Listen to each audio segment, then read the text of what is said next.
어떤 요인들이 시장의 상승과 하락을 이끌어내는가, 또 정책들은 어떤 식으로 발전해 나가는가를 다뤘다면 저 말고 다른 고수분들은 시장에 대해서 투자를 하는 태도의 문제, 종목을 고르는 방법, 또 경제를 어떻게 전망하는지에 대해서 자세히 설명해 주시고 있기 때문에 이 책 한 권만 열심히 파시더라도 투자의 세계에서 아주 자신의 몸을 지킬 수 있는 최소한의 무기는 되리라 기대하며 만들었습니다. 제가 쓴 부분은요, 크게 보면은 세계의 경제 성장축, 소비축이 미국에서 아시아 쪽으로 이전될 것이다. 그러면서 중국도 아시아 경제가 성장하기 때문에 장기적으로 세계 경제는 밝다. 그래서 아시아 쪽에 투자를 많이 해야 된다. 그런 큰 흐름인 거예요. 1장부터 4장까지 연관성이 없는 것 같지만 연관되어 있는, 하나의 주제로 연관되어 있는 투자의 신세계라는 주제로 엮여져 있는 그러한 좀 색다른 책? 독자분들한테 어떤 내용을 좀 전달하면 또 좋을까 고민을 좀 많이 해봤는데, 그리고 제가 좀 제일 잘하는 게, 저는 어쨌든 뭐 산업이나 다양한 산업이나 이제 기업들을 많이 제가 공부를 하니까 그런 것들에 대해서 한번 좀 전달을 했으면 좋겠다.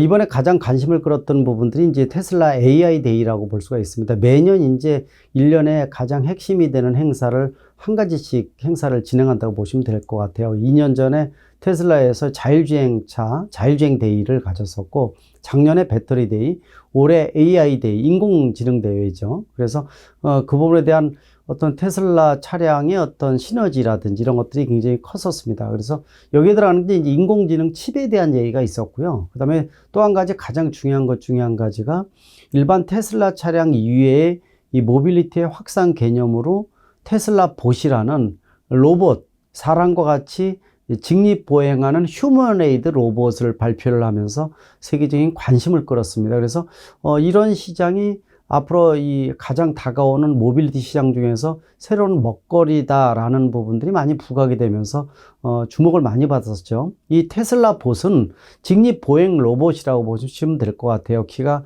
172cm 정도, 몸무게가 한 7kg 정도, 그리고 본인이 한 20kg 정도를 물건을 들고 움직일 수가 있습니다. 그리고 움직이는 속도 자체가 뭐 시속 7km, 8km 정도미터, 성인으로 따지면 빠른 걸음이라고 보시면 좋을 것 같아요. 그래서 아마 이 로봇에 대한 어떤 완성도라든지 이런 것들이 이제 굉장히 관심을 받았었고, 그래서 이 휴머노이드 로봇이지만은 머리 부위는 일종의 카메라입니다. 이 카메라가 바로 테슬라 오토파일럿, 즉 이제 자율주행에 들어가는 카메라를 이 테슬라 봇의 머리에다가 심어서 똑같은 기능을 발휘할 수 있게끔 만들어 주고요. 또 이것에 대한 판단을 가슴에 새로 만드는 인공지능 칩을 집어넣어서 이 테슬라 차량에 진행됐던 이 자율주행 기능에 대한 극대화된 부분들을 이 테슬라 봇에다 심겠다, 이렇게 얘기를 했습니다. 그래서 이러한 실제적인 모습을 내년부터 선을 보이겠다라고 해서 상당히 주목을 받았습니다.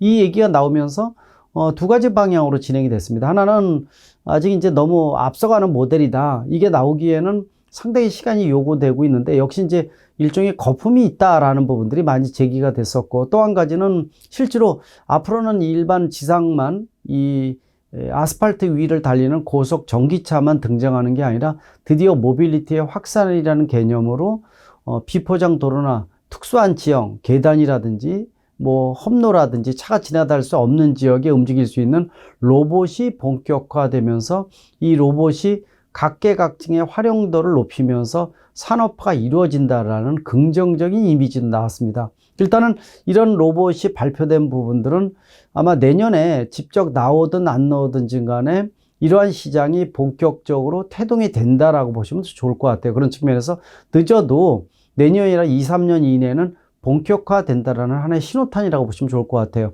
관련 산업에 대한 부분들도 관심이 높아질 수밖에 없습니다.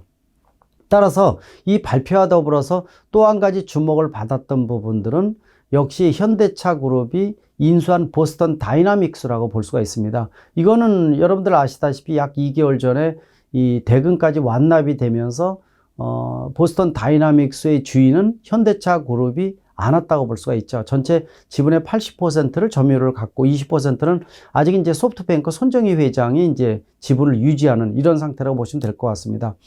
국내에서도 이 스팟이라고 로봇계가 한두 마리가 들어와서 운영이 되고 있거든요. 그래서 선을 보고 있는데 이것에 대한 관심이 굉장히 큽니다. 여러분들 보스턴 다이나믹스 1조 원 이상을 인수를 하면서 상당히 많이 주목을 많이 받았던 부분들이죠. 특히 보스턴 다이나믹스에서 개발되고 있는 로봇 기술은 크게 두 가지가 있습니다. 사람과 같이 움직일 수 있는 휴머네이드 로봇, 또 한 가지는 다각 보행 로봇, 일종의 개라든지 다른 짐승의 형태를 따서 밖에 다리가 여러 개 달려있는 일단 다각 보행 로봇, 이 두 가지 분야라고 볼 수가 있는데 보스턴 다이나믹스의 기술은 이 두 가지 모두 다 세계 최고의 기술이라고 보시면 좋을 것 같아요.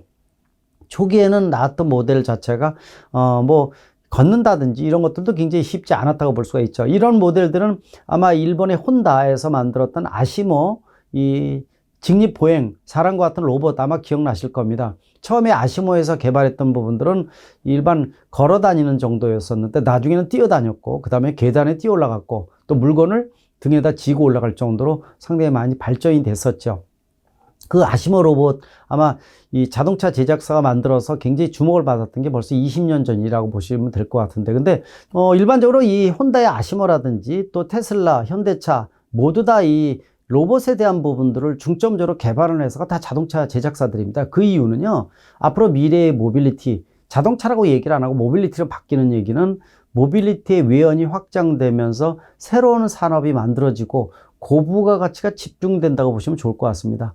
일반 전 세계적으로 이 면적 중에서 아스팔트가 깔려있는 도로 손으로 한 자리 숫자입니다. 사람이 다닐 수 있는 게 9% 이내라고 얘기를 하죠. 나머지 90% 이상은 못 다니는 경우 지역입니다. 이런 지역에 사람이 한다는 것은 한계가 있다 이렇게 보고 있죠. 이런 지역을 이 특수한 로봇이 움직여서 이를 대신해주는 새로운 산업으로 떠오른다 이렇게 보시면 될 것 같고 또 공중 개념은 UAM 같은 것들을 이용을 해서 도시명 항공 모빌리티가 역할 분담을 통해서 사람이 진입 못하는 90%를 아마 이러한 특수형 모빌리티가 한 20% 이상 더 진출을 함으로 인해서 좀 더 외연을 확장하고 먹거리를 집중시키고 또 새로운 산업을 일군다는 측면에서 굉장히 중요한 부분들인데 역시 이런 것들을 잘하는 것이 자동차 제작사라고 보시면 좋을 것 같아요. 그래서 지금 나오는 로봇에 대한 것들 또 상업화에 대한 것들도 노하우가 가장 많이 쌓여져 있고 또 자동차 제작사가 부품 기업이 보통 1000개 이상 포진할 정도로 수직 하청 구조로 잘 돼 있습니다. 관련 부품도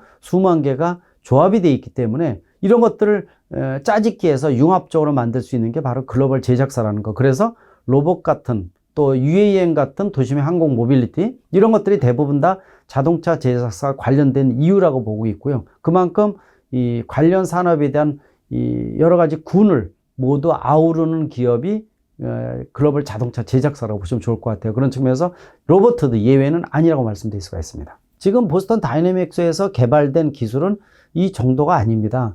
춤을 추는 것은 물론이고요. 또 뭐 계단을 뛰어가는 건 물론이고 물건을 상당히 무겁게 지고 편하게 이동할 정도로 상당히 뛰어납니다. 거기다가 심지어는 덤블링까지 할 정도로 워낙 사람이 하는 행위보다도 좀 더 다양한 행위를 마음대로 할 수 있다는 거. 춤을 추는 것도 굉장히 다양성이 있으면서도 다이나믹하고 그래서 굉장히 뛰어난 부분이죠. 또 다각보행 로봇 같은 경우에는 아시다시피 상당한 짐을 이동시킬 수도 있고 특히 물류 관련 로봇 같은 경우에는 사람보다도 몇 배 빠르게 쉬지도 않고 몇 배의 정확성과 속도를 가지면서 이 물류 분야의 혁신이 일으킨다라는 하나의 시그널을 준다 이렇게 보고 있죠.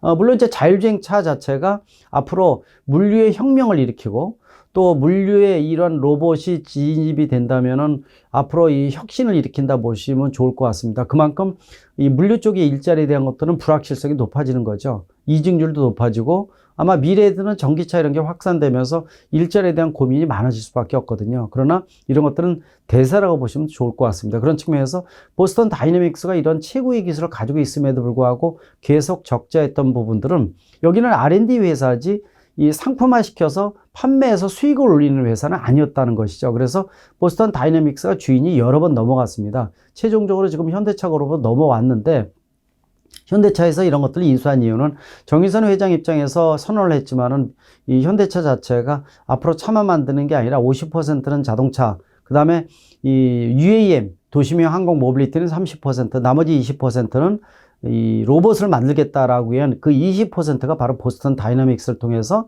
구현이 된다, 이렇게 보시면 좋을 것 같아요. 그만큼 새로운 미래 모빌리티의 먹거리고 산업화가 되면서 선두주자로서의 이미지를 강조시키겠다는 뜻을 가지고 있습니다. 그래서 말씀드린 대로 보스턴 다이내믹스가 R&D만 해서 세계 최고의 기술을 가지고 있지만은 상품화시켜서 실제로 돈을 버는 비즈니스 모델은 현대차가 하겠다는 겁니다. 그래서 현대차가 인수를 했는데, 현대차는 기술을 가져다가 모빌리티로 구현을 하고 상품성을 강화를 해서 부가가치를 높이는 이러한 작업은 현대차 그룹이 굉장한 노하우를 가지고 있습니다. 따라서 이 보스턴 다이내믹스의 뛰어난 기술, 또 여기에다가 현대차의 어떤 모빌리티에 대한 새로운 개념, 이게 부각이 된다면은 아마 융합적인 개념으로 수년 이내에 굉장히 중요한 모델이 나올 것으로 보고 있습니다. 이미 뭐 각종 컨셉트 개념으로 많이 발표가 됐지만은 이 관절 로봇이죠. 관절 끝에는 바퀴가 붙어 있죠. 그래서 홈로가 아닌 특수 지형의 관절을 가지고 움직이다가 또 이 아스팔트가 나오게 되면은 관절을 구부려서 바퀴가 튀어나와서 일반 자동차 같이 운행하는, 이 어떻게 보면은 모든 올 트레인 비클이라고 부르죠. 우리가 ATV라고 얘기하는데 올 트레인 비클, 다시 말하면은 길이 아니라도 좋다, 이런 것을 모두 이동시킬 수 있는 미래형 모빌리티로 생각하시면 좋을 것 같습니다. 따라서 특히 이 보스턴 다이내믹스가 가지고 있는 직립보행 로봇 중에서 가장 관심을 갖고 있는 알려진 이름이 크게 두 가지가 있습니다. 하나는 이 다리가 4개인 일반 개라고 해서 일반 이 스팟이라고 부르는 로봇 개를 개발을 했는데, 이 기술이 굉장히 뛰어나거든요. 뛰어난 기능을 가지고 있죠. 이 스팟이라는 개는 그래도 상품화가 돼서 우리 돈으로 해서 약 8천만 원이 넘습니다. 그래서 국내에도 이 한두 마리가 좀 들어와 있는 것으로 지금 파악이 되고 있고요. 그래서 이런 스팟이라는 개와 더불어서 또 한 가지는 직립보행, 사람과 같이 이 걷고 덤블링을 하고 뛰어가고 뭐 물건 위를 걷는다든지 뭐 별의별 행위를 사람보다 더 잘하는 아틀라스라는 이 로봇이 있습니다. 이 아틀라스 로봇. 그래서 이번에 테슬라에서 AI대에서 발표한 테슬라 봇과 더불어서 이 현대차 그룹의 아틀라스, 그래서 결국은 이 아틀라스와 이 테슬라 봇의 싸움이 본격화된다라는 얘기도 나올 정도로 관심이 높았다고 볼 수가 있습니다. 그래서 여러분들이 일반적으로 주식에 관련돼서 현대차 그룹에 대한 가능성, 현대 기아차에 대한 주가가 몇 년 사이에 굉장히 많이 올라갔는데 중장기적으로 굉장히 중요한 요소를 많이 품고 있고, 또 이러한 어떤 미래의 선두주자, 퍼스트 무버로서의 역할이 강조되고 있는 게 현대차 그룹이라고 말씀드릴 수가 있어요. 그러다 보니까 이번에 보스턴 다이나믹스 인수 같은 경우에도 현대차가 20% 뭐 예를 들어서 글로비스라든지 모비스라든지 또 정의선 부회장도 본인도 사지를 털어서 20% 지분을 갖고 있고, 나머지는 계열사가 나눠져 갖는 상태인데요. 그래서 현대차 그룹에 대한 가능성에 대한 것들은 좀 더 장기적으로 보면 긍정적이다, 이렇게 보는 이유가 지금 UAM뿐만이 아니라 또 이 다각보행 로봇 또는 휴머네이드 로봇을 이용한 특수 지형형 로봇 모빌리티에 대한 가능성, 이런 것들이 아마 3, 4년 이내에 본격적으로 모습을 보일 것으로 보고 있습니다. 일단 UAM 같은 도시명 항공 모빌리티는 3, 4년 이내에 이 시범 모델이 나오고 5, 6년 이내에 양산형 모델이 나오겠다라는 목표를 지금 가지고 있고요. 이 로봇에 대한 것들은 아마 지금 아까 말씀드린 이 스팟이라는 로봇 개가 있지만은요, 이 바퀴가 붙어 있는 이런 형태의 모델도 3, 4년 이내에 본격화될 가능성이 높습니다. 이미 완성도가 워낙 뛰어나기 때문에요. 상품화시키는 과정이 아마 내부에서 수면 밑으로 본격화된다라는 측면에서 내년에 선을 보인다는 테슬라 봇과 더불어서 아마 여러분들이 꿈에서 나타났던 이런 직립보행, 사람과 같이 사람의 동료이면서 사람을 도와주는 조력자이면서도 물건을 실어 날라주는, 또 고령자를 보호해주는 특수형 로봇이 앞으로 본격화되지 않을까, 이렇게 보고 있습니다. 특히 물류에서의 어떤 혁신에 대한 부분들은 이미 입증된 부분들이 상당히 많죠. 예를 들어서 우편 택배 같은 경우에도 지금 택배 같은 게 활성화되고 있지만은 분류 작업에 대한 부분들이 노조와 노사 간의 어떤 갈등도 생길 정도로 일이 과중돼 있지 않습니까? 이런 부분들이 아마 이런 로봇이 들어가서 진행이 된다면은 좀 더 두세 배의 속도로 훨씬 더 정확하게 분류시키고, 아마 이런 부분들이 진행된다는 측면에서 미래의 일자리에 대한 고민도 생기지만은 이쪽 관련 산업의 부가가치가 상당히 커진다는 거, 그리고 현대차 그룹의 부가가치가 상대적으로 이번에 테슬라 봇을 발표하면서